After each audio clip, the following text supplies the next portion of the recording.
You know, I'm kinda getting tired of talking about Mario all by myself. You know what we should do? We should do a collab. But wait. Who should we do it with? Alright, Peanut Butter Gamer, pff, sure man, in your dreams. Jordan Taylor, pff, more like Jordan Failer. Got him. Wait, of course! Smash JT! I should have known all along! Actually, I did know all along. So as much as I love Mario, I mean, I've been talking about it for the last 4 years. When it comes to bosses, even I gotta admit that, yeah, Mario kind of falls short a lot of times. Not to say the bosses aren't fun, but when it comes to like super awesome, amazing, advanced bosses in video games, Mario most of the time just has a cycle, hit, and repeat 3 times. But after playing through Super Mario Odyssey recently, I was impressed at just how great those bosses were. So it got me thinking about some of the other times Mario has had some great bosses, and so today we're gonna be talking about those. Well, more specifically today we're talking about the top 10 Mario bosses of all time. However, since we're going against some pretty tough bosses here, I figured better get some backup here. So fellow nerds and nurses, please welcome Smash JT. Yeah, my name's Jeff. What? Anyways, hey guys, it's Jeff from Smash JT. Yeah. Got it. Vinny, are you even listening right now? I told you, man, we're talking about Mario bosses. Gotta get started here. Seriously? I'm trying to do my introduction thing here. Can you just let me finish? Top 10 Mario bosses, go!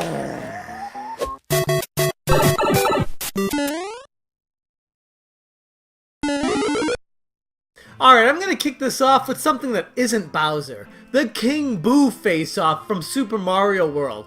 It's a secret exit in one of the levels, and if you find this big Boo like I did back in the day, it was freaky as hell. You had to kick these blocks up above you and hit him down. I wish I had a staircase to slide down and destroy this guy instantly instead of throw these blocks at him. But whatever, he was an awesome boss. Super Mario 3D Land. Super Mario 3D Land. It's a great game, it's not lame. If you say so, you're insane. So, Super Mario 3D Land. It's one of my favorite Mario games of all time. It's just so bright and colorful and downright fun. It's easily the main title Mario game I've sunk the most time into. But as much as I love this game, when it comes to the boss fights, even I have to admit, yeah, this game kind of falls flat. I mean, how many times do we honestly need to fight Boom Boom and Pom Pom? Come on! I killed you already! Just be dead! And while Super Mario 3D World did improve this area quite a bit, there is one boss fight which stands out to me quite a lot from the original, being the final fight against Bowser. This boss fight has everything. Super intimidating Bowser form, fireballs, a twist. I mean, I actually saw it coming, but you know, it's a Mario game. So yeah, I don't really have much else to say about this fight. It's just a really epic final fight against Bowser, which is a lot more than I can say for most of the bosses in this game. I'm looking at you, Boom Boom. Run away! Getting his start in Super Mario 3, Ludwig Von Koopa. This guy started off with white hair, but as the series progressed and the cartoon evolved, he actually ended up with blue hair. But the iconic split in between his head with the hair on each side showed a true passion for classical music, if nothing else. And this guy is a truly unique end boss in the Super Mario universe. I just wish they'd use him as more of a central character in the series. Luigis Mansion Dark Moon is not a Mario game, but close enough. Plus, it has some really epic boss fights. Mostly from the aesthetic point of view. I mean, fighting stairs? That's awesome. One of my personal favorites is, of course, the second to last boss fight against the Possessor Ghost. The main boss goes through most of the game who have the ability to possess different objects, like the aforementioned stairs. But this time, the Possessor Ghost decided to take over a giant 40-foot suit of armor, which is pretty creepy, not gonna lie. Uh-oh. No, please don't step on me! Oh crap, that's a sword! But the boss that actually makes this list was the final boss from the game, King Boo. I especially like this boss as you fight him while trapped in this alternate reality, which while not super weird, does give a cool feel as you're not able to go back to Egad's lab until you defeat him. But not only aesthetically, this boss fight is also carried out really well. Half of it's played off as a chase where you have to run from King Boo through different areas avoiding obstacles so he doesn't, you know, squash you. It's like Big Boo bowling! Strike! So yeah, King Boo. Technically not a Mario boss, but Luigi is Mario's brother. You fought him in order to save Mario. It's close enough in my book. Super Mario 64's King Bowser was scary as Listen to this organ intro.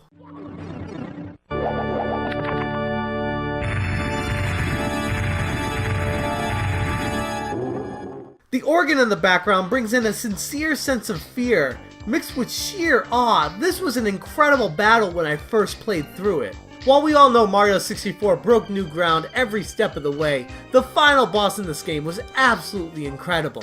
So long, King Bowser. How could this happen to me? I made my mistakes.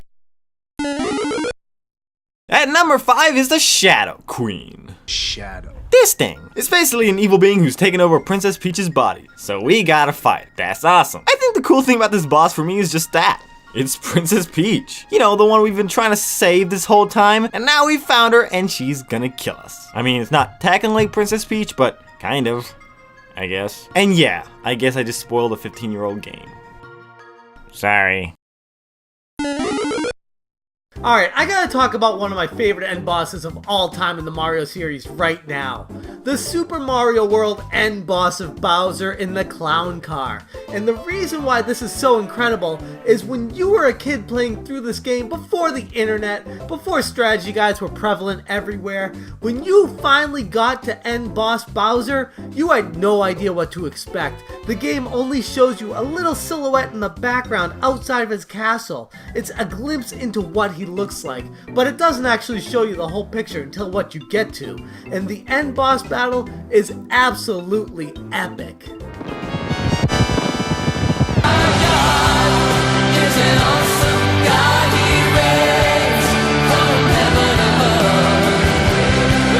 Oh, hello there. Super Mario Sunshine may not be everyone's cup of tea, but it did have some of the greatest Mario bosses ever. In the olden days, Mario bosses were simple. Just jump on the enemy, knock the bully into lava, throw King Babam on his babum. Woo frickin' who. But in Sunshine, bosses started to become much more complicated, which could be taken as a bad thing, but I'm gonna just take it as a good thing. Fill the walking piranha with water and stomp on his outie belly button. Sweet. One of my personal favorite Mario bosses from Sunshine, however, is Phantom Manta. It's actually one of the more creepy bosses, appearing like a paper-thin manta ray, which appropriately leaves electric goo behind it. I mean, it's based on a ghost from one of Stephen King's novels, for Pete's sake, so yeah, pretty spooky. Beating Phantom Manta is also pretty difficult. In order to beat him, you gotta spray him with water until he breaks them in tiny pieces. However, when you do this, now there are more things trying to kill you. Yay! And that in and of itself is pretty unique for a boss fight. There's a limit to how fast you can do it, but rather than just focusing on cycles and dodging attacks so your foe's vulnerable, Phantom Manta's boss fight is reliant solely on whether or not you take action to kill him. So yeah, Phantom Manta. He's a pretty unique Mario boss, but not actually too awful hard. And now the hotel is saved. I mean, it's full of ghosts now, but you know, choose your battles, man. Alright, and for my final pick, I'm going with Wart. He's not even a Koopa! He is my favorite end boss in the entire Mario series. Wart. And yes, I know it's all a dream, but this goes back to when I was a kid and finding out that to kill Wart, you had to feed him these vegetables. And you wonder why I never wanted to eat healthy when I was a kid. I guess you can trace it all the way back to this game.